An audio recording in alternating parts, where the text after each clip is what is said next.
Nous allons maintenant regarder comment traduire le mot pour. Il y a trois façons différentes pour le traduire.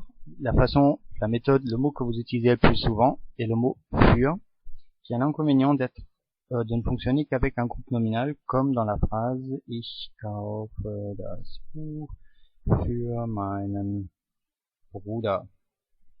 Voilà. Vous avez ici le für qui se trouve directement devant son groupe nominal en bleu. L'autre possibilité que vous devrez utiliser beaucoup plus souvent est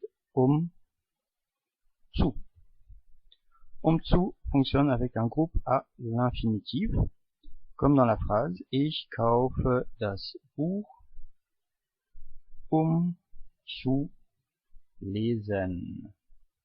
Donc, vous avez zu ici, juste devant l'infinitif.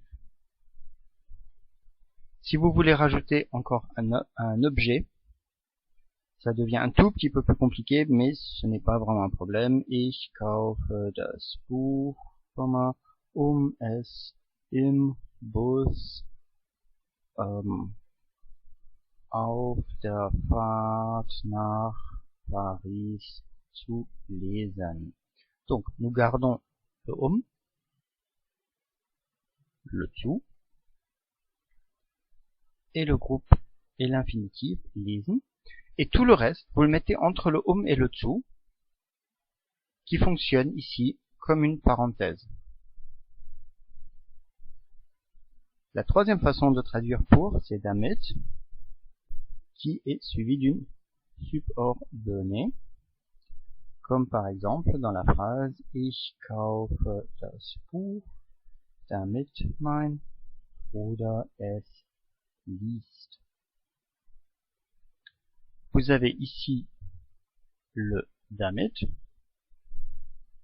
et la subordonnée avec le verbe lesen à la dernière position. Alors, la différence principale entre zu et damit est que après, quand vous avez une phrase avec zu, vous avez un seul sujet pour les deux parties de la phrase, c'est-à-dire que vous avez ici ich, c'est mon premier sujet dans cette phrase, et c'est également le sujet pour la deuxième partie de la phrase. Dans les deux cas, c'est moi qui agis. Je l'achète, j'achète le livre et je lis le livre lors du trajet à Paris. Ici, c'est un petit peu différent. Vous avez deux sujets différents, un par phrase. Vous avez ici ich. J'achète le livre, mais ce sera mon frère qui va le lire. Donc, vous avez damit. Alors, globalement, vous devriez utiliser le zu un petit peu plus souvent. Ça vous évitera des erreurs.